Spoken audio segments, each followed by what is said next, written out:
అందరికీ నమస్కారం. ప్రతి సంవత్సరం శ్రావణ మాసంలో వచ్చే రెండవ శుక్రవారం రోజు వరలక్ష్మి వ్రతాన్ని మనం జరుపుకుంటాం. తమ కుటుంబ శ్రేయస్సు కోరుతూ వివాహిత స్త్రీలు తన భర్త క్షేమం కోరుతూ కుటుంబం అంతా ఐశ్వర్యం, ఆరోగ్యంతో జీవించాలి అని కోరుకుంటూ శ్రావణ మాసంలో వచ్చే వరలక్ష్మి వ్రతాన్ని జరుపుకుంటారు. ఈ వ్రతాన్ని ఆచరించడం వలన లక్ష్మీదేవి అనుగ్రహం లభిస్తుంది. ఈ సందర్భంగా వరలక్ష్మి వ్రతం రోజున ఏ ఏ పనులు చేయాలి, ఏ ఏ పనులు చేయకూడదు అని పూర్తి వివరాలను ఇప్పుడు తెలుసుకుందాం. శ్రావణ శుక్రవారం రోజు వరలక్ష్మి వ్రతం ఏ విధంగా చేసుకోవాలి? వరలక్ష్మి వ్రతం కొత్తగా చేసుకునే వాళ్ళు కానీ, ఎప్పటి నుంచో చేసుకునే వాళ్ళకి కానీ చిన్న చిన్న సందేహాలు ఉంటాయి కదా.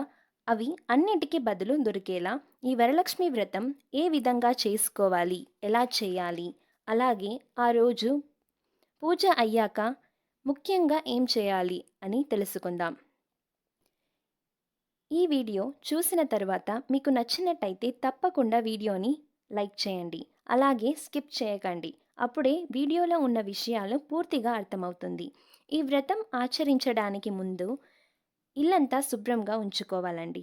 ఎక్కడ కూడా బూజులు లేకుండా మంచిగా శుద్ధి చేసుకోవాలి. అలాగే వంట గది మొత్తం చాలా శుభ్రంగా ఉంచుకోవాలి. అలాగే వ్రతం చేసే ముందు రోజే ఈ 3 విషయాలను జాగ్రత్తగా మనం గుర్తుంచుకోవాలి. ఒకటి, ఇంటి సింహద్వారం అంటే మెయిన్ డోర్ అన్నది చాలా చక్కగా శుభ్రం చేసుకోవాలి. ముఖ్యంగా వ్రతం చేసే రోజున ఇంట్లో మాసిన బట్టలు ఉండకూడదు. అందుకే అవి శుభ్రం చేసుకొని ఉంచుకోండి.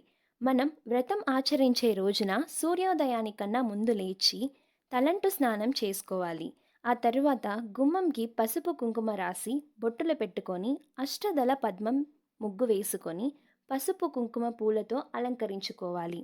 ఈ వ్రతం చేసేవాళ్ళు అంచు ఉన్నటువంటి వస్త్రాన్ని కట్టుకుంటే చాలా మంచిది. వస్త్రాలు ధరించి మనం సిద్ధం అయ్యాక అమ్మవారికి వ్రతం చేసుకోవచ్చు. తులసి కోట దగ్గర దీపారాధన చేసుకోవాలి. తరువాత మనం నిత్య పూజ దేవుడి గదిలో ఎలా చేస్తామో అలా చేసుకోవాలి. అక్కడ కూడా నైవేద్యం పెట్టి పూజ చేసి హారతి ఇచ్చిన తరువాతే వ్రతాన్ని ప్రారంభించాలి. ఈ వ్రతం చేసుకోవడానికి ఎలాంటి ఆనవాయితీ అక్కర్లేదు. సౌభాగ్యం కోసం చేసుకుంటున్నాం కాబట్టి పెళ్ళి అయిన ప్రతి స్త్రీ మరియు పెళ్ళి కాని వాళ్ళు కూడా చేసుకోవచ్చు. వ్రతం పాటించే రోజు అమ్మవారిని అలంకరించుకోవాలి. అలా అలంకరించుకోలేకపోతే అమ్మవారి చిత్రపటాన్ని పెట్టి పూజ చేసుకోవచ్చు. ముందుగా అమ్మవారి పీట పెట్టే చోటుని ఆవు పేడతో అలకాలి.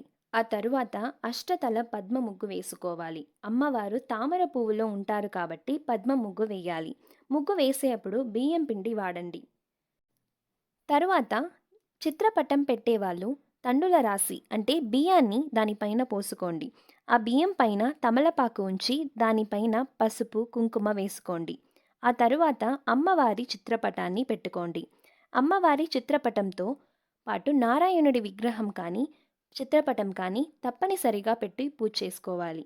కలశం పెట్టుకునే వాళ్ళు పీట పైన కొద్దిగా బియ్యం వేసి ఆ బియ్యం పైన చెంబుని ఉంచి పసుపు కుంకుమతో బొట్టులు పెట్టుకోండి. ఆ చెంబు నిండుగా నీళ్లు పోసి ఆ నీళ్ళలో కొద్దిగా కుంకుమ, గంధం, అక్షతలు, ఒక వెండి నాణయం కానీ రాగి నాణయం కానీ రూపాయి కాసు కానీ వేసుకోండి. అందులో కొద్దిగా పచ్చ కర్పూరం వేసుకొని కొద్దిగా ఏలకులు, లవంగం మరియు పసుపు కొమ్ము వేసుకోవాలి. అందులో కొన్ని మామిడి ఆకులు ఉంచి ఆ మామిడి ఆకుల పైన పసుపు కుంకుమ రాసిన కొబ్బరికాయల్ని పెట్టండి. ఆ కలశాన్ని అమ్మవారిగా ధ్యానించి ఆ కలశలోకి అమ్మవారిని ఆహ్వానించండి. అన్నీ సిద్ధం చేసుకొని ఒక వినాయకుడి విగ్రహం కానీ లేదా పసుపుతో చేసిన విగ్రహం కానీ పూజలో ఉంచుకోవాలి. ముందుగా దీపం వెలిగించి పూజని ప్రారంభించుకోవాలి. ఈరోజు ఆవు నెయ్యితో దీపం వెలిగిస్తే చాలా మంచిది. లక్ష్మీదేవికి ఇష్టం కాబట్టి ఎంత ఎక్కువ దీపాలు అమ్మవారికి పూజిస్తే అంత ఆమె సంతోషిస్తుంది. దీపాన్ని వెలిగించే ముందు తోరాన్ని సిద్ధం చేసి ఉంచుకోవాలి. అంటే దారాన్ని 9 పోగులు తీసుకొని 9 ముడిలు వేసుకొని ఒక్కొక్క ముడికి ఒక్కొక్క మంత్రం చదవాలి. వరలక్ష్మి వ్రత బుక్లో ఉంటుంది. ఆ ఒక్కొక్క మంత్రాన్ని చెప్పుతూ ఆ ఒక ముడిని వేసుకో ఉండండి. మధ్యలో పుష్పాన్ని ఉంచి సిద్ధం చేసుకోండి. ఈ తోరం వ్రతం చేసుకునే వాళ్ళు కట్టుకోవాలి. అలాగే అంటే మీ ఇంటికి వచ్చే కొందరికైనా ఈ తోరాన్ని వాయనంతో పెట్టి ఇవ్వాలి. తోరంకి పూజ చేసి ఆ తరువాత వ్రతం చేసేవాళ్ళు ముందుగా తోరాన్ని కట్టుకొని ఆ తరువాత మిగతా వాళ్ళకి ఈ తోరాన్ని కట్టాలి. ఇలా పూజని ప్రారంభించి లక్ష్మీనారాయణుల వారిని ఆహ్వానించుకోండి. పంచామృతంతో అభిషేకం చేసుకోవాలి. ఒకవేళ విగ్రహాలు లేనట్టయితే పంచామృతం స్నానయామి అని చెప్పి ఉత్తరినితో నీళ్లు చూపించి పక్కన ప్లేట్లో వదిలిపెట్టండి. అభిషేకం చేసిన విగ్రహాలను ఒక తెల్ల వస్త్రంతో శుభ్రం చేసుకోండి. పసుపు కుంకుమతో అలంకరించుకోండి. వ్రతం ప్రారంభించే ముందు వినాయకుడికి పూజ చేసి నైవేద్యం సమర్పించుకోవాలి.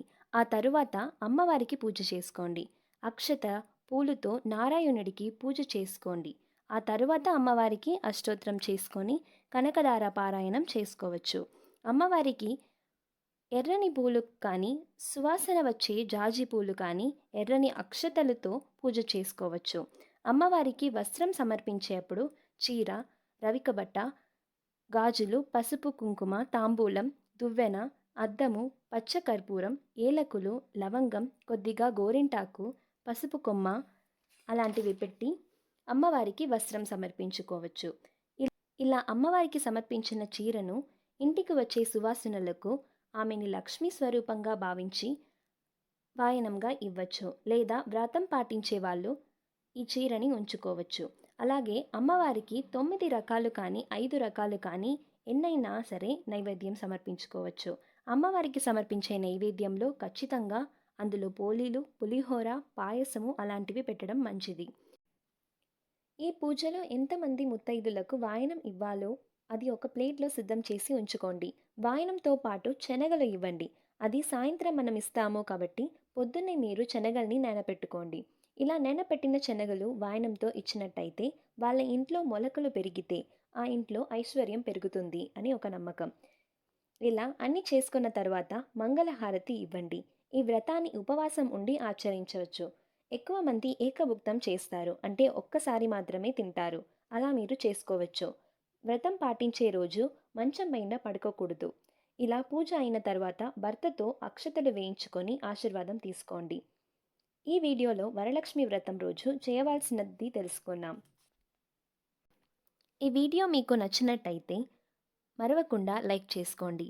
మరియు మీ కుటుంబ సభ్యులకు, స్నేహితులకు ఈ వీడియోని షేర్ చేసుకోండి. అలానే మన ఛానల్ని సబ్స్క్రైబ్ చేసుకొని బెల్ ఐకాన్ని క్లిక్ చేసుకోండి. అప్పుడే మేము వేసే వీడియోస్ మీకు నోటిఫికేషన్ ద్వారా తెలుస్తుంది.